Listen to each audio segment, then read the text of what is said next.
नमस्कार मित्रांनो, तुला शिकवीन चांगला धडा. 29 सप्टेंबर भागामध्ये लॉन्ड्रीला कपडे देऊन जातो.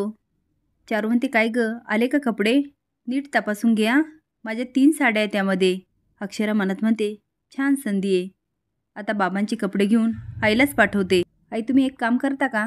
सगळ्यांचेच कपडे आले, बाबांचे, अधिपतीचे. तुम्ही बाबांचे कपडे देता का? चारू म्हणते, हो देते ना. अक्षरा म्हणते, सगळ्यांचे कपडे आले ना?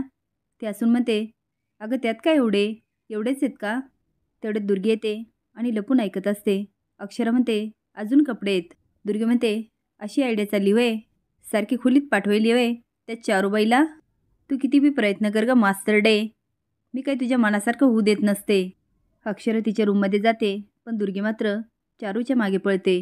भुवनेश्वरी ज्या लोकांना पैसे पाठवत असते, अधिपती त्यांच्या घरी त्यांना भेटायला जातो. ते लोक खूप गरीब असतात, पण अधिपतीची चांगली खातिरदारी करतात आणि म्हणतात, सरकार घ्या ना सफरचंद. अधिपती नमस्कार करत म्हणतो, नको नको.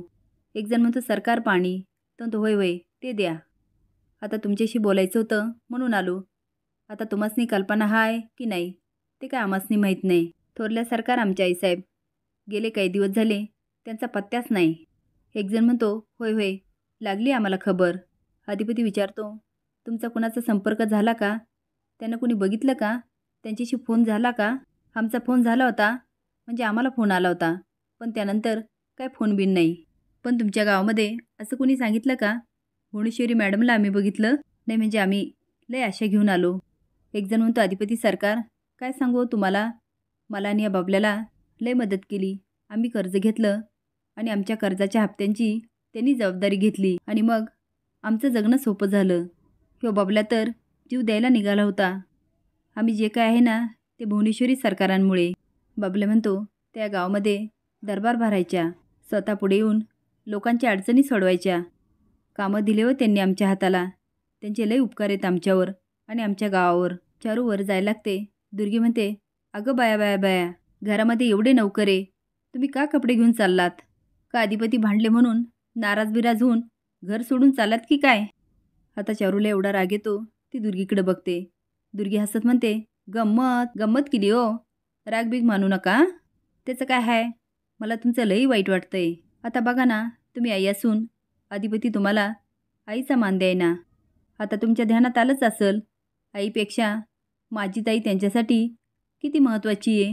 काय ना, माझ्या ताईने त्यासनी लई जीव लावला हो, आणि मला माहिती आहे त्यांच्या आईसाहेबांपुढं ते कुणाला बी उभं करणार नाही, उभं राहूच देणार नाही. मला ना तुमचं लय वाईट वाटतंय. चारू म्हणते, पण मला अजिबात वाईट वाटत नाही की अधिपती भुवनेश्वरीला माझ्यावरचं स्थान देतो. साहजिकच आहे ना, ते समजू शकते मी, पण काय आहे ना, वळणाचं पाणी वळणाकडं जातंच. काय आहे ना, आज ना उद्या अधिपती मला नक्की आईचं स्थान देईल. त्यामुळे तुम्ही अजिबात काळजी करू नका, टेन्शन घेऊ नका.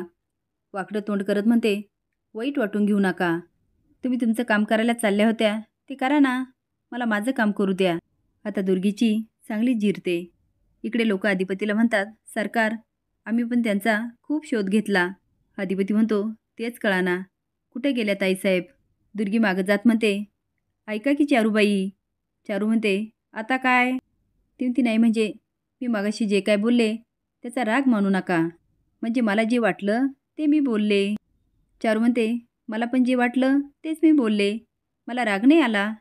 दुर्गी हसायचं नाटक करत म्हणते, बरं तिकडं कुठं चाललात? तुमची खोली इकडं आहे ना व?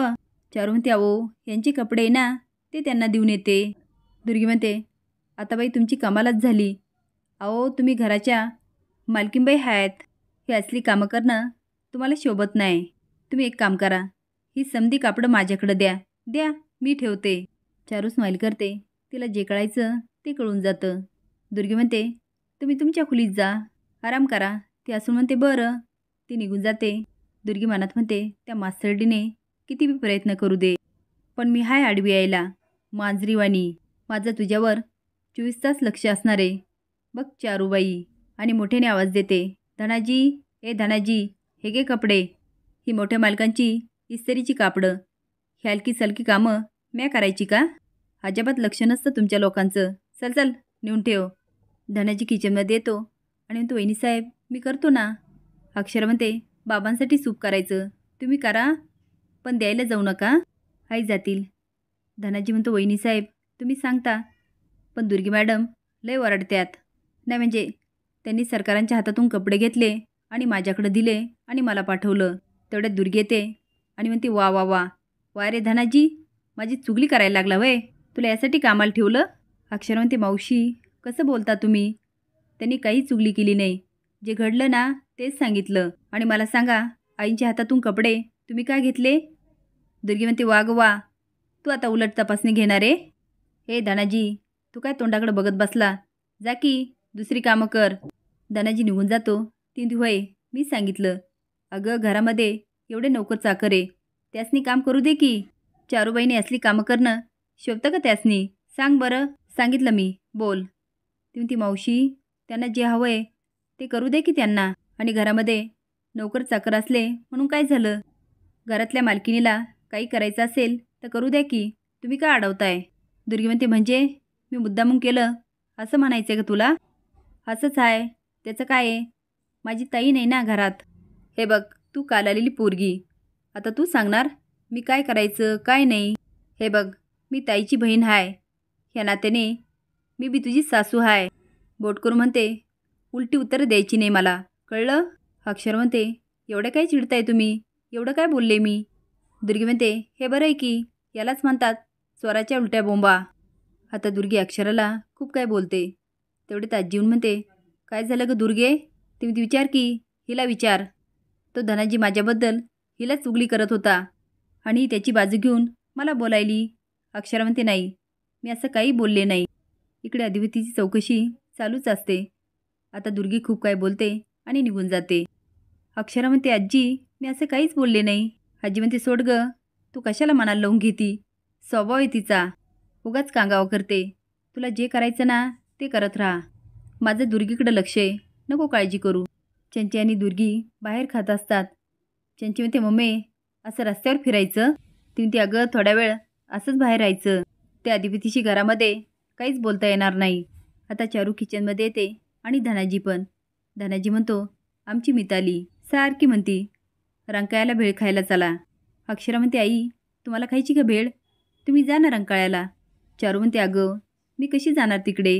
अक्षरा म्हणते, बाबा तुम्ही आईला घेऊन जा आणि गाडी नका काढू, चालत जा, मस्त वॉक होईल.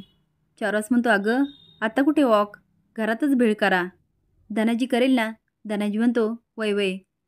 आता अक्षरा खुणवते आणि म्हणते, त्यांना खूप कामं आहे. चारू म्हणते, अगं मग मी करते. ती म्हणते, सामान सामान कुठे. आजी म्हणते, सामान नाही. अक्षरा म्हणते, आता भेळ बनवणं अशक्य आहे.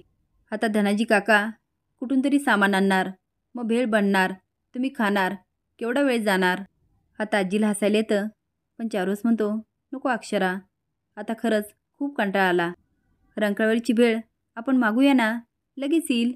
अक्षरा म्हणते, अहो पण. चारू म्हणते, हे छान सुचवलं, असंच करूया आपण. अक्षरा मनात म्हणते, काय करू म्हणजे दोघं एकत्र येतील. असेच नवीन अपडेट जाण्यासाठी लाईक आणि सबस्क्राईब करा. धन्यवाद.